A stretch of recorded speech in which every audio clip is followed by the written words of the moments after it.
Hello, my name is Mónica Domínguez Estrada.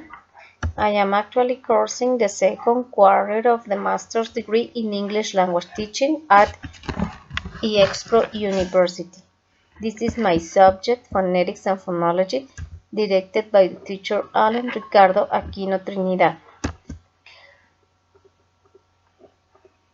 Today I'm going to talk about the special nature of English pronunciations, what languages are the origin of English as we know it now. The first aspect that we are going to consider is the foreign influence of languages to English. Here we have a graph that let us perceive the amount of contribution that other languages made to English when it originated.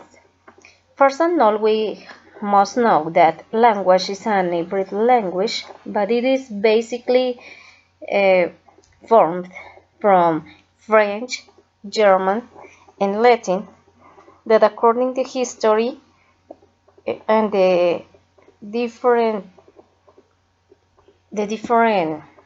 stage of history, it had some influences, and also Greek, other languages, and proper names.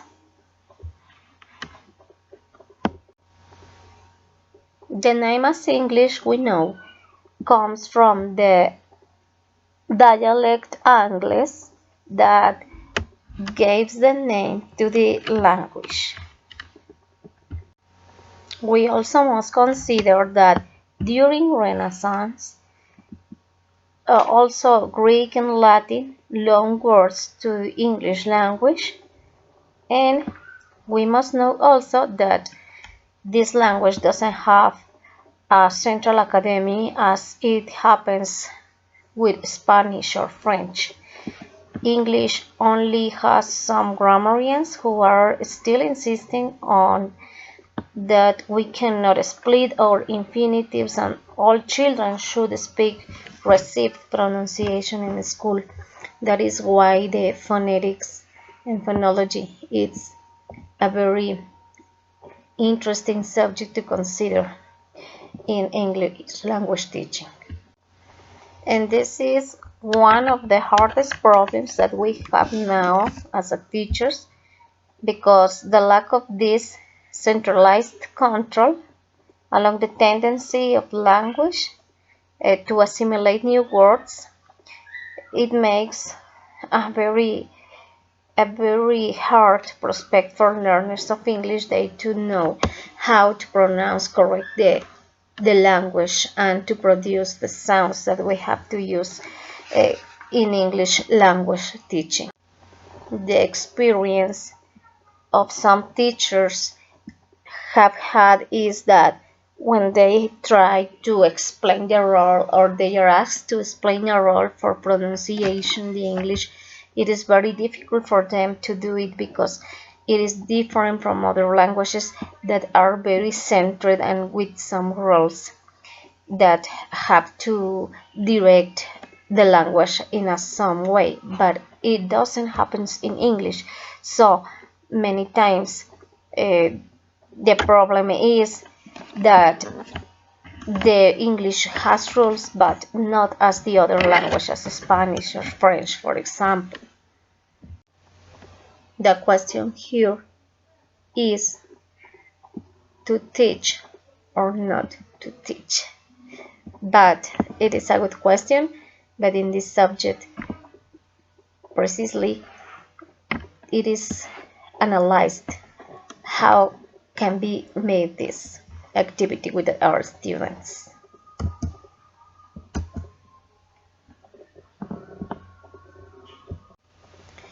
Well, orthography in English language teaching is a little bit difficult because spelling is unrelated to the pronunciation.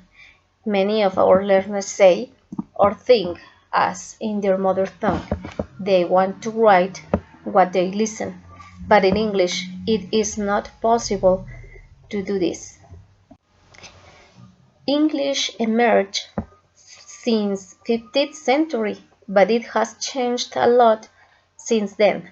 Now also English is formed for both forms, which have different spelling systems, and it had changed. For example, the phoneme F, the letter H, the word chi, and some other phonemes that have adopted from Scott Gaelic or other languages. American English has been responsible for some simplifications. Actually, has been thought that it is more a simplified language, and according to a newspaper called The Observer, many adults are questioned about their incorrect accommodation or spelling. Actually, many people don't speak as correct as it would be if they follow all the rules for pronunciation or the phonetics symbols when pronunciations. There are many people which make so many mistakes when speaking and when they try to speak this language. Another thing that has been noticed is that they commit so much mistake in that there is some people that speak better without being native speakers.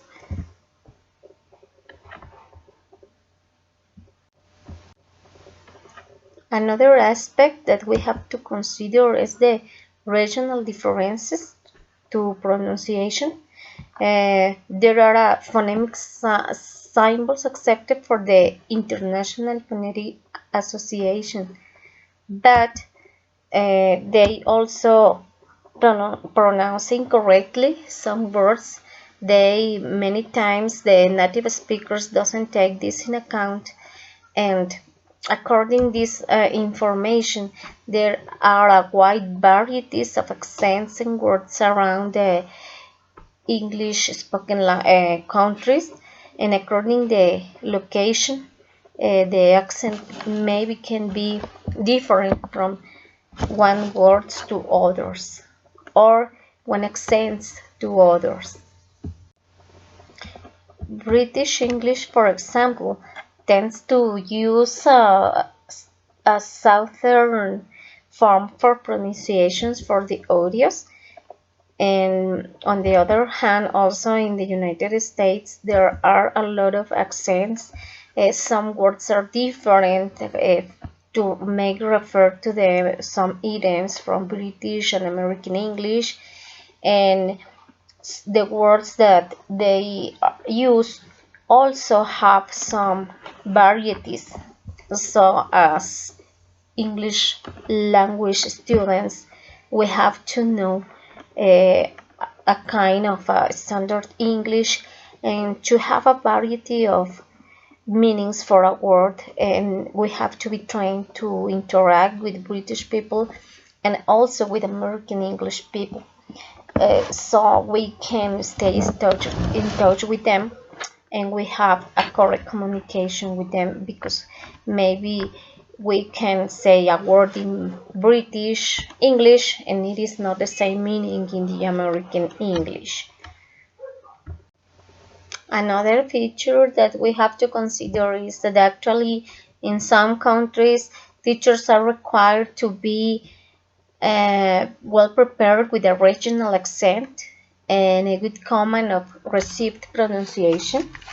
But on the other hand, we have also adult learners with some specifications because they need to know English and speak English according their own reasons. For example, many of them maybe study English for professional development, another wants to have more preparation to stay in touch with others.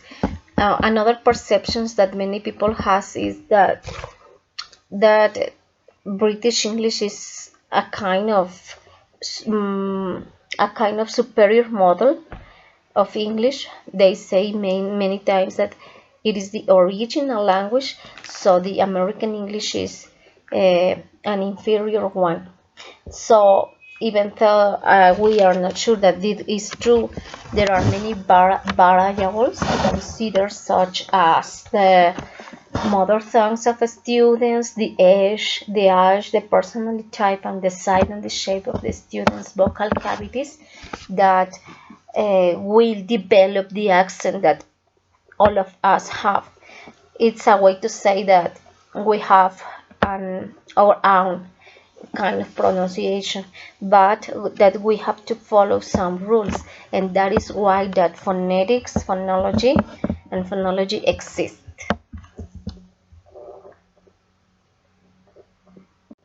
The first item that we are going to consider is phonetics, that refers to the descriptions and classifications of speech of sounds. Many teachers use several techniques to try to make general a kind of termination. For example, here we can perceive some phonetic transcriptions and some words which are pronounced in the same way. This is a very interesting activity to practice with our students, because like this they can relate one words with the sounds, and they start learning phonetics without any complexity. We can say that phonetics is the science of the sounds of speech, and it uses a lot of tools, as the one I have already mentioned, and it also uses some transcriptions. Phonics instruction is essential part of reading instructions, because it is when the beginner readers learn the relationship between letters and the sounds they make. So when we are trying to teach to read correctly in English, we have to consider to teach also or include the phonetics to the beginner readers. As I was mentioned, there are some phonetic transcriptions. There are two types of them. The first one is the phonetic transcriptions that marks minute distinction in sounds, and it uses square brackets to place the symbols that are required to emphasize the correct pronunciation of the words. We have here, for example, some symbols that are used for writing the phonetic transcriptions, and also, for example, we can see this in some textbooks, in some dictionaries, and each of these symbols means a sound that we have to say and we will analyze later. And we can also distinguish, for example, the diacritic that is distinguish the Spanish dental T, for example, from the T, which is more alveolar in English. Another kind of transcriptions are the narrow, and they demonstrate the differences between languages, accents, and individual speakers.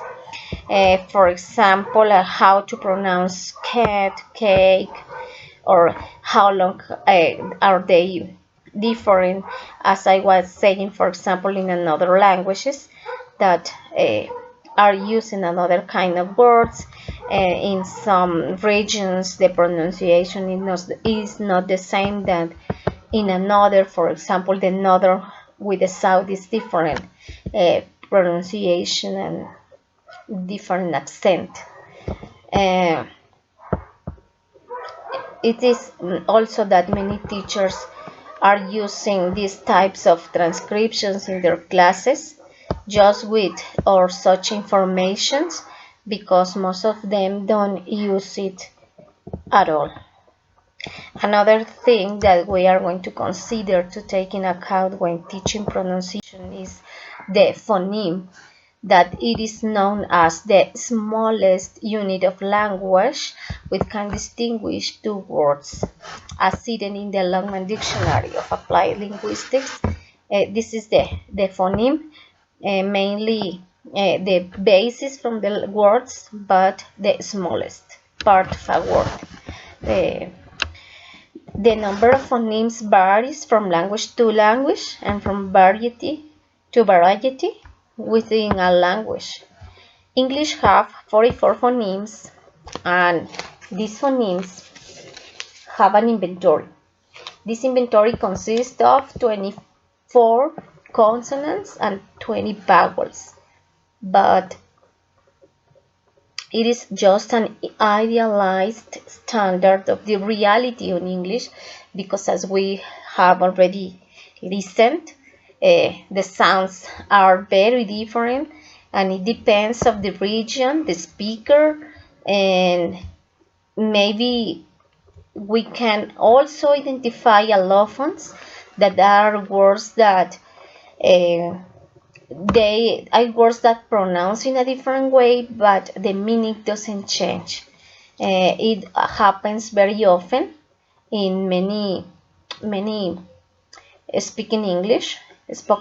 Sorry, they are very common to hear that, but using the technique of minimal pairs with our students could be a good resource to try to learn how to pronounce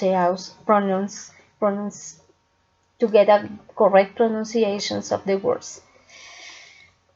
When we are teaching, for example, in our students also in a normal class, maybe we can make group of words without or drills or something like that. The only thing that we have to take in account is that we have to have the correct pronunciation or the most approximate pronunciation to the word, so our learners can produce the word as closer correctly to the correct pronunciation, and this is emerged in a natural way. When we are, for example, in a drill practice, we don't need to say this is the phoneme, or you have to set the language like that. When our students listen us, how are we producing the sounds, they try to imitate us. So that is why it's very important we to mind and to try to our learners watch or watch at all how are we making the sound, so they can produce it in automatically because their own brains, as they perceive the sound, the brain immediately tries to produce it.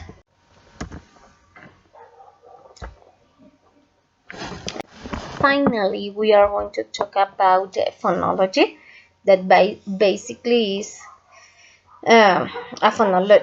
basically is the study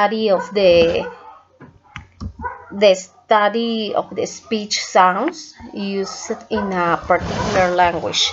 It is related to the sounds, and phonological awareness is a broad topic covering multiple skills relating to the sounds found in spoken language. It is very important to consider this, because this has a lot or it has the application depending on the use of the word. For example, we can see here in the picture the target sounds. Maybe if it is in syllables, if it is in isolation, of if the word is in generalization, the word maybe would be or would have different sounds or different meanings depending on the context. Also, if it is on a conversation, in stories, in sentences, or words. So when we produce the words, maybe we can flow a real speech, or the vowel of the pronoun is almost never pronounced. But for example, if I say in isolation, I can omit that part. So phonetics can be very specific, using diacritics to indicate the exact sounds and of a speaker of any language can make. There is some controversy surrounding around this issue of if phonemic symbols should be used in class or not, especially with younger learners, although most textbooks or authors seem to assume that everything is fine. And I think that yes, we can include this, because when our students front to these kind of words, they don't imagine that it is a hieroglyphic language or something like that. They have to relate the sounds to those transcriptions, and they have to know and to take in account that they must know, and they have to be identifying, for example, the symbols for different kind of sounds.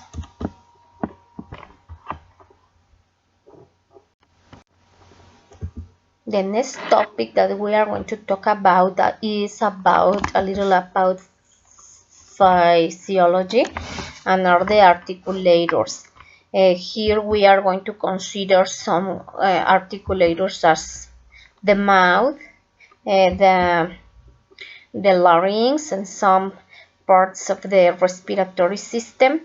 The function of these articulators is to produce speech and sounds.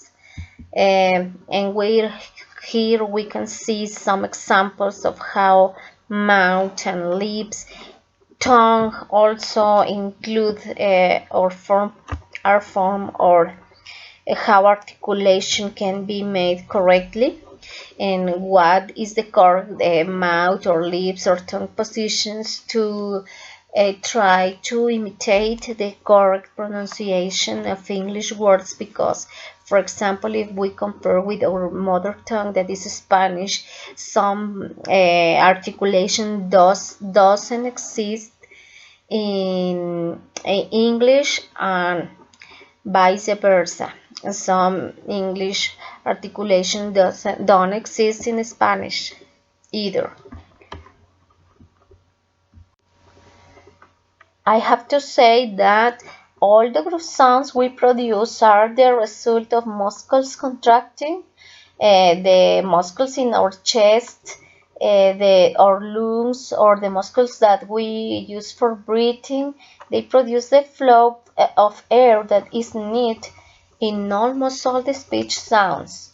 And it is important here because mastering of the sounds of a foreign language requires the learner to change many of the configurations that we have from our first language that we picked up naturally. And like that, we are going to pick up the other language sounds and articulations when we are learning a second language or another languages. Also, it includes some change or modifies part of our personality when we are speaking in another language. For example, they say that when English speakers start studying Spanish, they make a shift in their lives, and they start changing also the humor sense, they become extrovert, and they feel better. And other, in the contrary, for example, the English speaker, uh, according the language, because it is a different kind of airflow and another kind of articulations, English, on the contrary, it's a language that is a little more quiet, a little more low in the voice tone, and another characteristics of the language. Most English speakers also agree that they are used to produce weak vowels all his life, and when they front to another language learning, they have to modify that kind of the voice tone, for example. But uh, another thing that we must include when we speak is the gestures, because for example, there are many languages that are like more quickly, more happy, uh, more like they made you shift all your personality. Many psycholinguistics and the considerations of personality types are play an important role here. Uh, and in order to produce sounds to a reasonable degree of accuracy, we have to have some accent to mimic the setting of that the target language we are learning.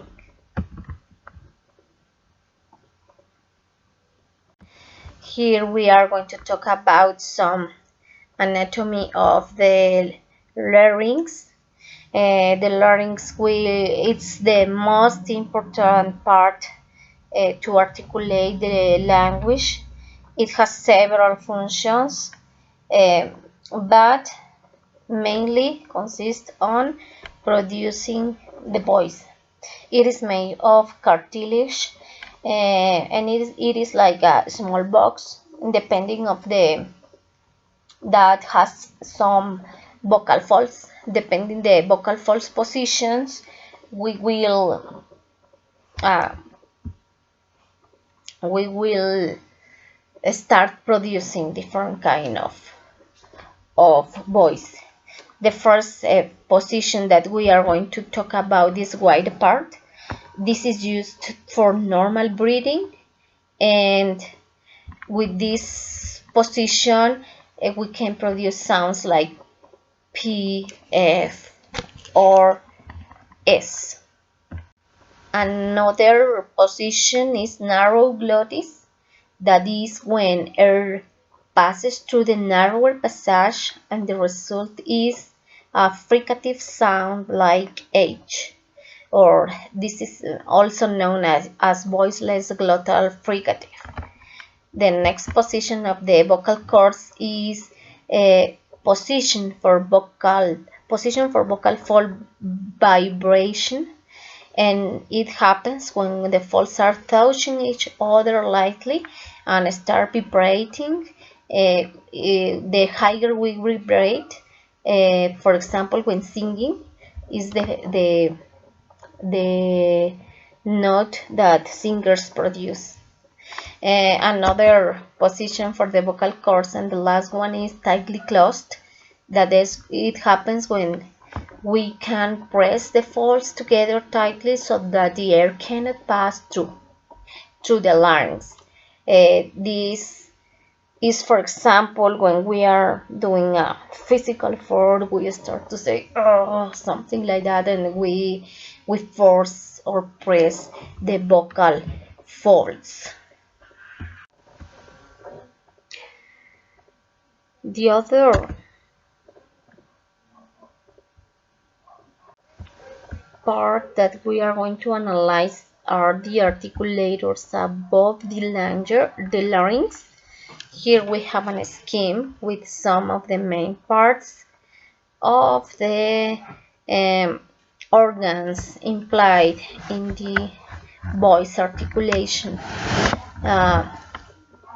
For example, we can hear check the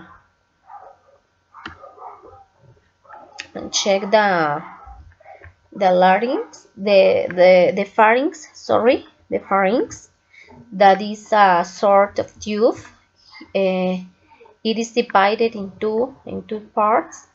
One part is the back of the mouth, this part, and the other the beginning of what is called a nasal cavity on the back of the mouth.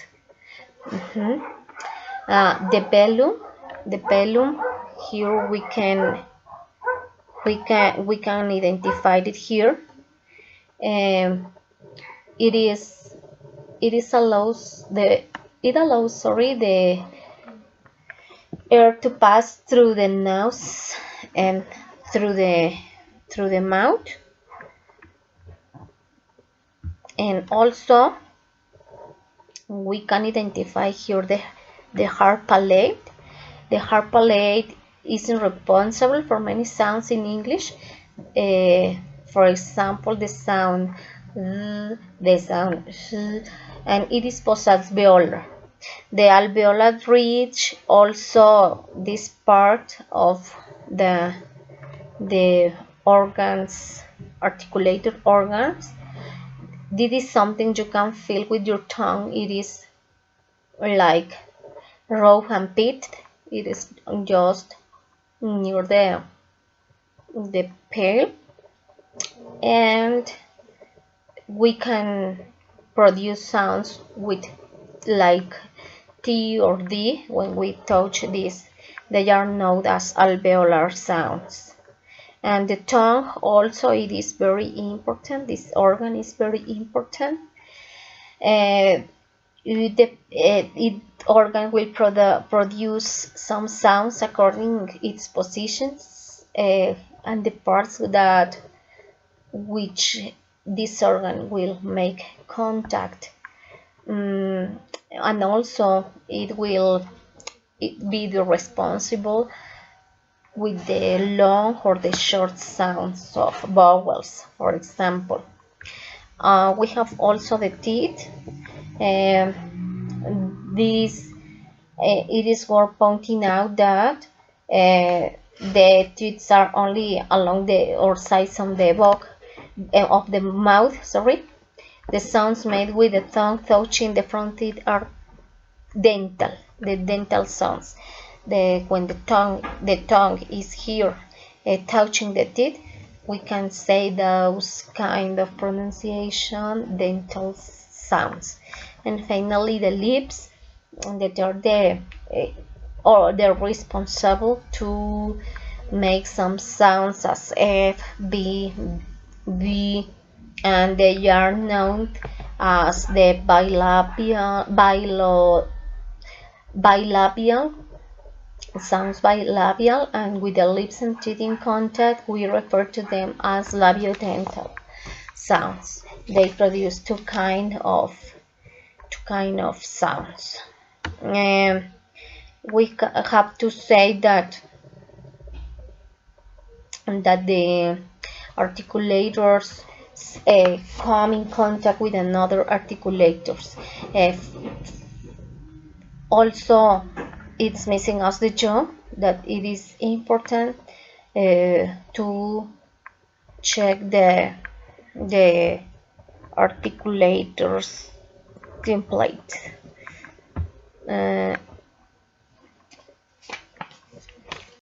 And finally, we are going to talk about respiration and voicing. This also important to say that these two factors are very important when we produce language. Voicing causes considerable problems for learning of English, because it is important to say how strong can we speak, how we have to modify, for example, talking about respiration, how have to modify our flow of air flowing out or breathing in also. For example, this is very important to say that we can do this with the larynx, for example, to make the false vibrate. What is the correct phonation, what is the correct intonation, and how much can we have to inhale, how much air we have to inhale to produce correctly the words.